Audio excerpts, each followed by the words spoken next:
Ah, l'appartement haussmannien, son élégance, son cachet. Et au cœur de tout ça, il y a un espace qui est devenu absolument incontournable, le dressing. Mais voilà, comment on fait pour créer un dressing qui soit à la fois super pratique et qui ne jure pas avec le charme de l'ancien? C'est tout l'enjeu. Et pour y voir plus clair, on va s'appuyer sur l'expertise de l'Agence Bleue Architecture. Et cette citation, elle résume tout, non?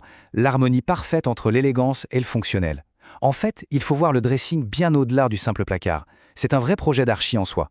Le but, c'est de créer un espace qui non seulement facilite la vie de tous les jours, mais qui en plus sublime l'intérieur. C'est vraiment cette recherche d'équilibre qui va nous guider. Allez, on attaque le concret.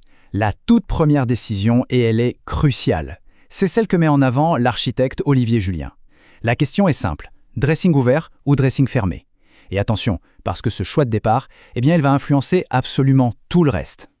Bon, concrètement, ça change quoi? Le dressing fermé, c'est vraiment une pièce en plus. Souvent, elle est juste à côté de la chambre.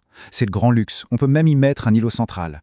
De l'autre côté, on a le dressing ouvert. Lui, il fait partie intégrante d'un autre espace, la chambre par exemple. Son avantage énorme, c'est qu'il profite de la lumière du jour. Le revers de la médaille, il faut qu'il soit rangé au cordeau tout le temps. Ok, une fois qu'on a choisi entre ouvert et fermé, on passe à la partie un peu plus technique. Parce que oui, un bon plan de dressing, c'est d'abord une histoire de mesure. Il y a quelques chiffres clés, quelques règles d'ergonomie à connaître, et c'est ça qui fait toute la différence entre un placard basique et un espace de rangement qui change la vie. Alors, premier chiffre à graver dans le marbre, 60 cm. Ça, c'est la profondeur idéale pour une penderie. C'est la garantie que les cintres ne se coinceront jamais et que les vêtements ne toucheront pas les portes. C'est non négociable. Par contre, pour tout ce qui est plié, les pulls, les t-shirts ou même pour les chaussures et les sacs, pas besoin d'autant de place. Là, on peut descendre à une profondeur de 35 à 45 cm et c'est largement suffisant. Et pour la hauteur, en général, les modules qu'on trouve dans le commerce montent jusqu'à 2,40 m. Le secret, c'est de bien jouer avec ces différentes dimensions pour organiser l'espace. Le principe est simple, ce qu'on utilise tous les jours, on le met à portée de main. Le reste, ce qui sert moins souvent, hop, on le range en haut ou tout en bas. Mais attention, avant même de commencer à dessiner quoi que ce soit, il y a une étape absolument primordiale, l'inventaire. Oui, il faut lister très précisément tout ce qui va aller dans ce dressing. C'est logique, des manteaux longs, ça ne prend pas la même place qu'une pile de t-shirts ou qu'une collection de ceintures. C'est cet inventaire qui va vraiment définir le type de rangement dont on a besoin pour chaque chose. Bon, maintenant revenons à notre cas spécifique, l'appartement haussmannien. C'est là que ça devient intéressant. Le vrai challenge, c'est de réussir à intégrer ce meuble moderne et ultra fonctionnel sans casser le charme de l'ancien. On parle des parquets, des fameuses moulures, de ces magnifiques hauteurs sous plafond. Il faut que tout ça dialogue harmonieusement. Alors, pour que l'intégration soit réussie, il faut penser à deux choses. D'abord, l'aspect technique, parce que, soyons honnêtes, dans l'ancien, les murs sont rarement droits. Donc comment on fait pour que des caissons tout neufs s'intègrent parfaitement? Et puis, il y a l'aspect esthétique. Là, l'idée, c'est de jouer avec les moulures existantes ou même d'en recréer pour que le dressing ait l'air de faire partie des murs depuis toujours, qu'il se fonde littéralement dans le décor. Alors, question placement, où est-ce qu'on le met ce dressing? Une piste qu'on oublie souvent, c'est l'entrée. C'est vrai, l'entrée est parfois un espace un peu mal aimé, un peu perdu.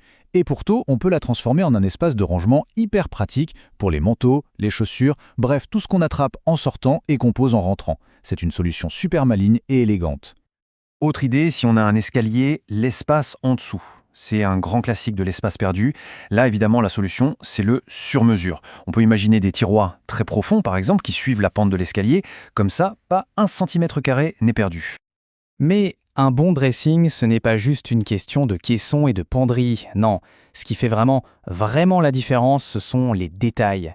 Et il y a deux points qu'on a tendance à oublier alors qu'ils sont essentiels. Je parle de l'éclairage et des finitions.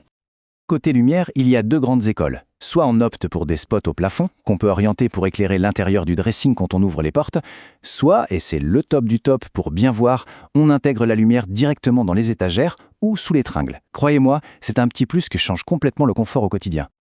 Le choix des portes, ça aussi c'est capital pour le côté pratique. Les portes battantes classiques, c'est super, on voit tout d'un coup. Le hic, c'est qu'il faut de la place pour les ouvrir. Les portes coulissantes, elles, ne prennent pas de place, mais elles cachent forcément une partie du dressing. Et puis il y a les portes pliantes, c'est un peu un entre-deux, mais pour être franc, les architectes ne sont pas très fans.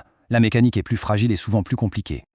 Et on termine avec les finitions, le choix des matériaux, des couleurs, tout ça va dépendre si le dressing est ouvert ou fermé. S'il est ouvert et donc bien visible, on va plutôt choisir des matériaux de qualité qui tiennent la route. Pour un dressing fermé, une petite astuce, c'est d'utiliser des couleurs claires à l'intérieur. Ça aide vraiment à garder une impression de luminosité même quand tout est fermé. Finalement, on le voit bien. Concevoir un dressing, c'est beaucoup plus que de poser des étagères. C'est une vraie réflexion sur nos habitudes, sur la manière d'optimiser chaque recoin et sur l'harmonie générale d'un lieu de vie.